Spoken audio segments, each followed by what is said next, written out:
Good morning সবাইকে, have a nice day. আজকে 26 জানুয়ারি। তো আমার তরফ থেকে, আমার বোনের তরফ থেকে তোমাদের সবাইকে হ্যাপি। তো আজকের দিনটা খুব এনজয় করো। আমরা হঠাৎ শিলিগুড়ি এসেছি, আমরা শিলিগুড়ি সেবক ব্রিজে যাচ্ছি পিকনিক করতে। তো ভাবলাম যে ছোট্ট একটা ভিডিও নিয়ে নিই, তোমাদের সাথেও শেয়ার করি, তাই না? তো চলো বাকি সারাদিনটা তোমাদের সাথে কি কি হচ্ছে শেয়ার করতে যাবো। দেখা হচ্ছে। সবাই রেডি, আর আমাদের সবারই এখন রেডি হচ্ছে। দেখো ভালোভাবে এটা সাজানো হচ্ছে। তোমরা ভাববে যে কেমন গাড়ি, কেমন যাচ্ছি। এটা নয়, এটা এই জন্য নিয়েছি কারণ হচ্ছে দাঁড়িয়ে দাঁড়িয়ে আমরা বাইরের সিনটা মজা নিতে পারবো, তার জন্যই কিন্তু এটা ঠিক করা হয়েছে। তো বাকি ভিডিও রাস্তায় এখানে রেডি হয়ে গেছে। কিউট বাবু দাঁড়িয়ে গেছে, ওইদিকেই তো দেখবে। এখানে সবাই রেডি হয়ে দাঁড়িয়ে পড়েছি। চলে এসো সবাই। কোথায় যাবো আমরা?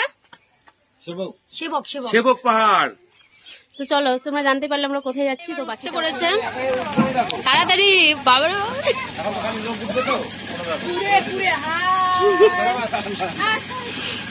হ্যাঁ, এই তো হয়ে গেছে। এবার হচ্ছে একজন, হ্যাঁ বাস বাস।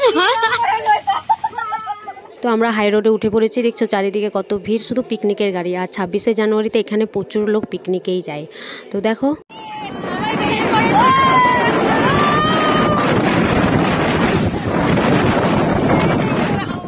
ফাইনালি আমরা সেবকে ইন করলাম। আর জায়গাটা দেখো কত সুন্দর, দুদিকে বড় বড় গাছ, মিডিলে রাস্তা, মানে দেখতেই সুন্দর লাগছে, তাই না? আর এই রোডেই হচ্ছে যে বেঙ্গল সাফারি পড়ে, তো আমরা ওখানে যাইনি।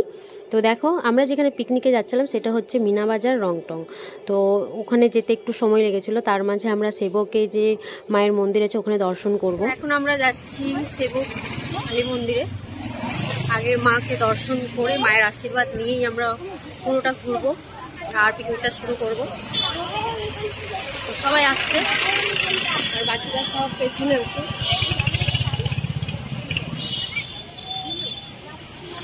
তো চলো দেখা হচ্ছে ওখানে।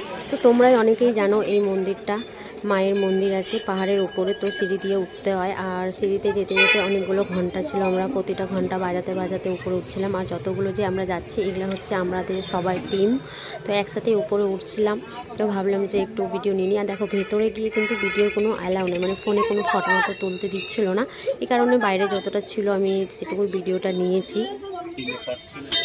দেখো এটা শুধু এখানকার মন্দির বলে নয়, যে কোনো মন্দির যখন বড় বড় মন্দির ঘুরতে যাই ওখানে ফার্স্টেই লেখা থাকে যে মোবাইল কোনো ব্যবহার করা যাবে না, ফটো তোলা যাবে না, ভিডিও করা যাবে না। তো একদিক দিয়ে এটা ভালো, তাই না? তো সবার ইচ্ছা জাগবে যে ওই মন্দির কেমন আছে, ঠাকুর কীভাবে আমরা যাই দেখতে, তাই না? সব যদি মোবাইলে দেখা হয়ে যায় তাহলে দেখবে কি?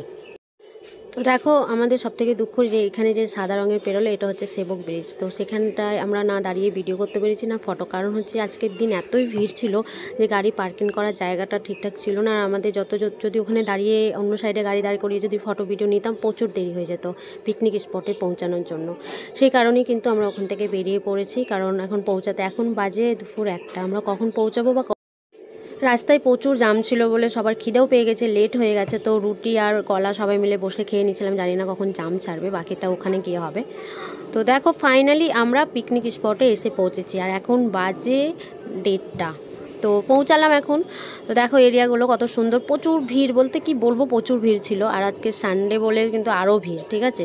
তো আমরা এটা হচ্ছে উপর সাইড, আমরা যেখানে পিকনিক করবো সেটা হচ্ছে নিচের দিকে গিয়ে আমরা পিকনিক করব। পাথর আছে, বালি আছে, জল আছে, তো ওখানে গিয়ে আমরা পিকনিকটা করব। তো দেখো এখানে গোটা এরিয়াটা দারুণ লাগছে, তাই না? তো আমরা এখন ইন করছিলাম, এখন ভাবছিলাম কোথায় গাড়িটা পার্কিং করা যাবে, তারপরে জায়গা পাবো কি না, কারণ হচ্ছে সবাই তো আগে থেকে রুটি আর কলা তো আমরা খেয়েই নিয়েছিলাম। আর এখানে ডিম আর ছোলা মাখাবে। ম্যাডামের একটু হাত কেটে গেছে। কেন হাত কেটেছে আমি দেখাচ্ছি। কেন কেটেছিল এই যে এই কারণে, এখানে পাথর 3টে আনার সময় পাথরটা পটকেছে, হাতটা কেটে গেছে। দেখো পিকনিকে যদি গ্যাস নিয়ে আসবো মজা লাগে না, তাই না?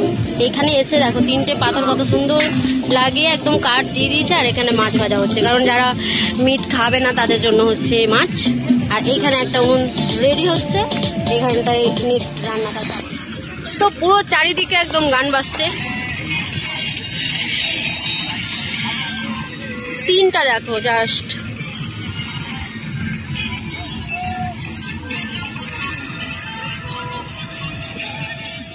তো ফাইনালি সব কিছু রান্না হয়ে গেছিলো। আর দেখো আমাদের লেট আসা হয়েছিল কিন্তু ছটপট রান্নাটাও হয়ে গেছিলো। রান্না হতে হতে প্রায় 4টে বেজে গেছিলো। আমরা এখন খেতে বসেছি একদম বিকেলটা সময়ে। তো সবাই মিলে খাওয়া দাওয়া করে নিচ্ছিলাম। আমি আগে খেয়ে নিয়েছিলাম খাওয়ার, তারপরে সবাই বসেছিল বলে ভিডিও করে নিলাম একটু। সবার খাওয়া দাওয়া কমপ্লিট হয়ে গেছে, এখন সব কিছু মাল গুছানো হচ্ছে আর বাকিগুলো বসে আছে। ওই যে কালো জামা পড়েছে ওই দিদিদের ওখানে নিয়ে আসছে, দেখো বস্তাটা তুলে সবার হয়ে গেছে। ম্যাডাম জ্যাকেট নিয়ে এসছে আমাদের, এটা আর এটা নিয়েছি এবার। আর ঠান্ডা মানে আমাদের খেতে খেতে এখন বাজে কটা, 5টা বাজে। 5টার সময় আমরা দুপুরে খাওয়া করেছি। তো সবাই এখন এবার এই গাড়িতে যাবো, এবার যাবো। তো সবাই মিলে এক জায়গায় জড়ো হয়ে গেছি, এবার শুধু গাড়িটা ছাড়ার পালা। তো সবাই গল্প করছে কেমন কে কী করলো, কি খেলো, ঠিক আছে, কি বাকি হয়ে গেছে। আর এখানে দেখো চারিদিকে এখনও কিছু কিছু লোক আছেই। তো আমরা সবাই মিলে একসাথে গাড়িতে উঠে বসে পড়েছি। দেখো আসার সময় তো খুব এনজয় করলাম, দাঁড়িয়ে দাঁড়িয়ে দৃশ্য দেখে দেখে, হাওয়া খেয়ে খেয়ে। কিন্তু যাওয়ার সময় তো হাওয়া খেলে হবে না, প্রচুর ঠান্ডা। তো আমরা জায়গার মতন বসে গেছি। আর দেখো পিকনিকে সবাই একসাথে এলে কিন্তু খুব এনজয় হয়, তাই না? তো আমাদের গাড়িটা নিচে থেকে উপরে নিয়ে চলে এসেছি। আর আমাদের কিছু লোক এখনও আসেনি, হেঁটে হেঁটে আসবে বলে আসছে। তো আমি ভাবলাম যে একটু চারিদিকে ঘুরে ভিডিও নিয়ে নিই। তো দেখো এখানে অনেকটা মানে 5টা বেজে গেছিলো। তো আমাদের বেরোতে বেরোতে এখন একটু 10-15 মিনিট লেট হবে। তো দেখো সবাই মিলে এসছে। আর সত্যি বলতে খুব এনজয় করেছি, বলে বোঝানো যাবে না। সারাদিনে এনজয়টা প্রচুর করেছি সবাই মিলে। তো এখানে সব নিজের মতন রিল্যাক্সভাবে পড়ে আছে। এবার আমাদের গাড়িটা ছাড়বে এখান থেকে, ছেড়ে দিয়েছে আমাদের গাড়ি। সবাই চললাম এখন। তো রাস্তায় এত ভিড়, দেখো অন্ধকার হয়ে গেছে এখনও, কিন্তু আমরা পাহাড় থেকে নিচে নামিনি। ওই দিকটায় দেখো লাইটগুলো যে দেখতে পাচ্ছ ওটা হচ্ছে কিন্তু ওই পারে। তো ওইখানেও প্রচুর জাম লেগে আছে। আমরা এখান থেকে তো বেরিয়ে পড়েছি, কিন্তু ভাবছি ওখানে গিয়ে তো আমরা আটকাবো, কারণ লম্বা কারের লাইন একদম পরপর গাড়ি লেগে আছে। তো আমরা এখনও ওই পার হয়নি, ব্রিজটা পার হয়নি, তাই ভাবছি আবার কত যে দেরি হবে। তো দেখো আমরা এখন রোডের দিকে চলে যাচ্ছি, পরপর গাড়িগুলো ছাড়ছে, মানে মিডলে মিডলে আমরা আটকেই যাচ্ছি। তো এখানে একটা খুব সুন্দর পাহাড়ের মধ্যে একটা ঠাকুর ছিল, গণপতি বাপ্পা। তো ওটাও দর্শন করে নিয়েছিলাম। এবার যাচ্ছিলাম আমরা। তো বাড়ি পৌঁছাতে তো 9:30 বাজবেই। তো এতটুকুই ছিল ছোট্ট ভিডিও আমার। যদি ভালো লেগে থাকে একটু ভালোবাসা দিয়ে যেও।